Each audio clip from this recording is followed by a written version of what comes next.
Hey guys, I am back and we're going to be, I think this is going to be the last video, so we're going to wrap it up here.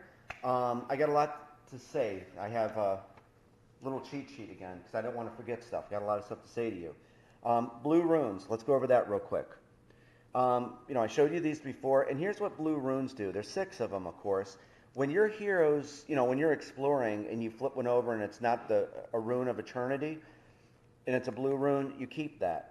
And real simple, blue runes allow you to re-roll any die roll in the Avalon Adventure board game, okay?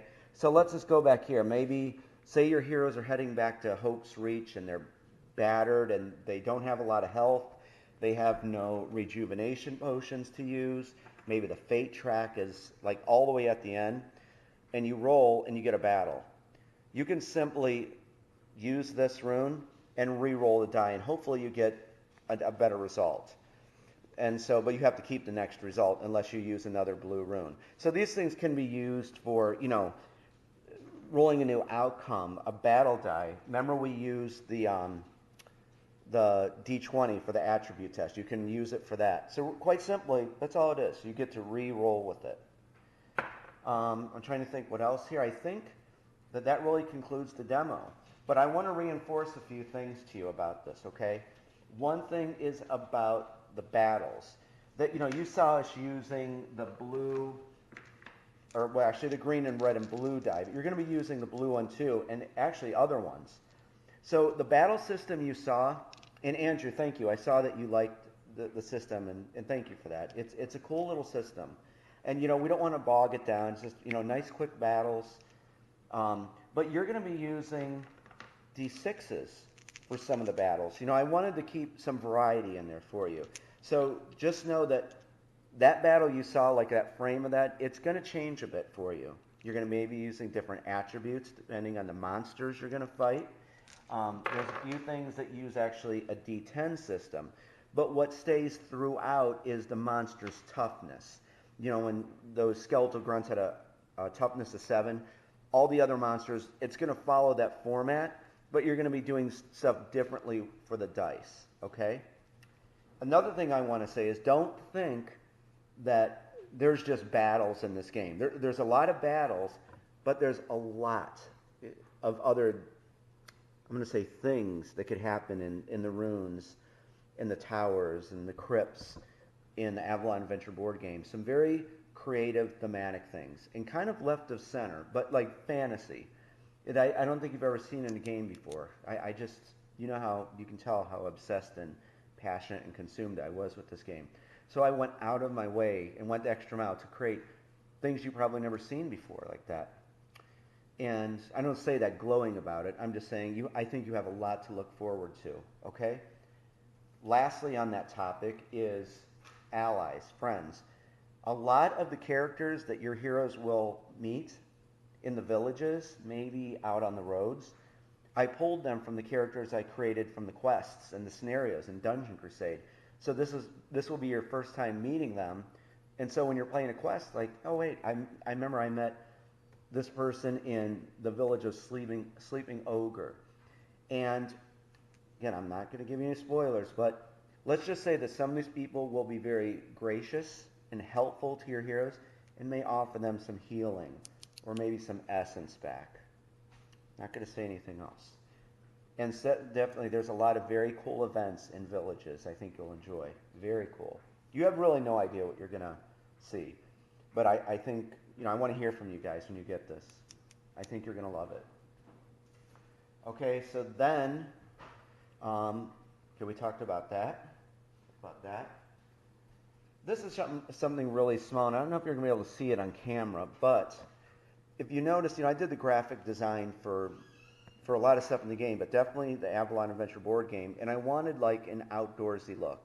I didn't want it to be like parchment, which I do like that. There's a lot of that, but I wanted a real like outdoorsy adventure kind of look. I don't know. So Dean Spencer, awesome friend of ours, artist, I had him asked him to make a gold frame, and then I took parts of the map of Avalon and I put it, I don't know if I want to get too close, but like see here, there's like a village, there's a coastline like right here, There's a tower, a forest, and there's this stuff everywhere.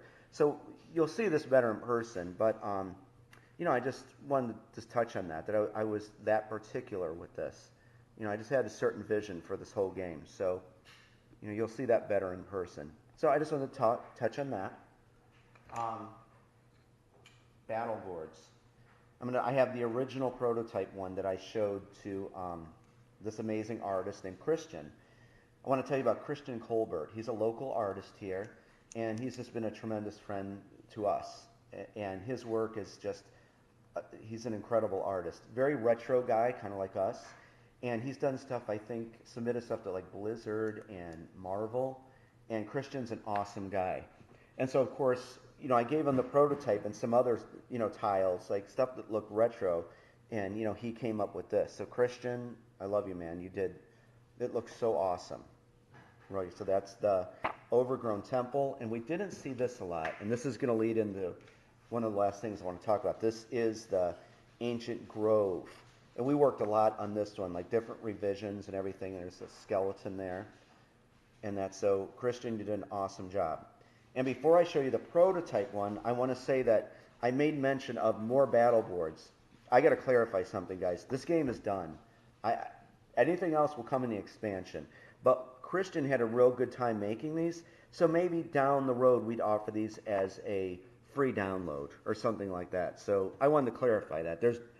We're done making this game, guys. I think you know how huge it is.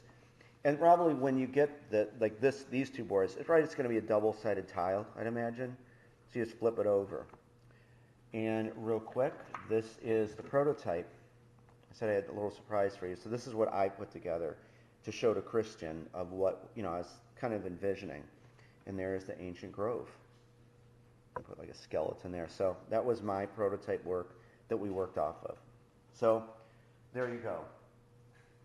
Origins, real quick. I wrote all these origin stories for the monsters, all of them. And they all, come from the land of Avalon. So what I wanted to say was, touching on the ancient grove, no spoilers, but goblin footmen come from this area. Their origins are in the Old Orchard Grove. So when your heroes traverse in there, don't be surprised if some sneaky goblins try to ambush your heroes. That's all I'm saying. But you'll do battles on that board, okay? And lastly about that, all of the guardians in the game, I've hidden in different parts of Avalon. And these are tough monsters. Very, very tough.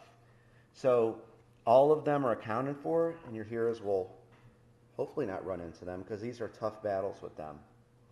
So that's something I wanted to tell you. Lastly, the big news. I talked about this huge expansion for Dungeon Crusade, 2 new dungeon boards, themed monsters, tons of stuff. Well, I want to tell you, I still had 50 or 60 pieces of creative writing for this game. At the time, way down the road, not near, down the road, when we do an expansion for Dungeon Crusade, I want to have an expansion just for this game for you, because there's more game elements that I want to add to this and further the experience. I can't tell you how much I love this game. So I wanted to announce that there will be an expansion for this with another at least 255 events and another 51 adventure cards. There you go, over 500 things. So that will be coming. Guys, I think that does it for about now. For now, I want to say I love hanging out with you. I love you guys. I love talking about the game, chatting in the comments, And I'm going to get to all your comments now. I've been so busy. I've got to put the Kickstarter update together. I want to get that out by the end of the month. I always have that ready because a lot of people don't know what we're looking at right here. So, of course, I want to bring them in. And do me a favor, look at the Kickstarter update. I'll put a link in here when it's ready because I took a lot of cool pictures. So I'd like you to see the pictures, from what we played here and take a look at it. It's going to be a very good grand finale for Dungeon Crusade because we're announcing the game is done. It's finished. Just some touch-up work now. So check back here Friday night in this here, and I'll have the link for you. It should be up then. I got to get on that. Okay, guys, I don't think there's anything else I want to say. And last thing maybe, keep in mind what we saw just with this little demo is only a drop in the bucket of what this game offers. left of center, kind of cool, creative, thematic things that I'm going to say, probably never seen in a game sort of like this. Okay, guys, I'm going to get to work here. Thank you very much for hanging out with me. And check back here Friday for the link to the Kickstarter update and check out all the cool pictures and posters I'm going to put in there. All right, everyone, have a good night, and I will be talking to you soon. Bye-bye.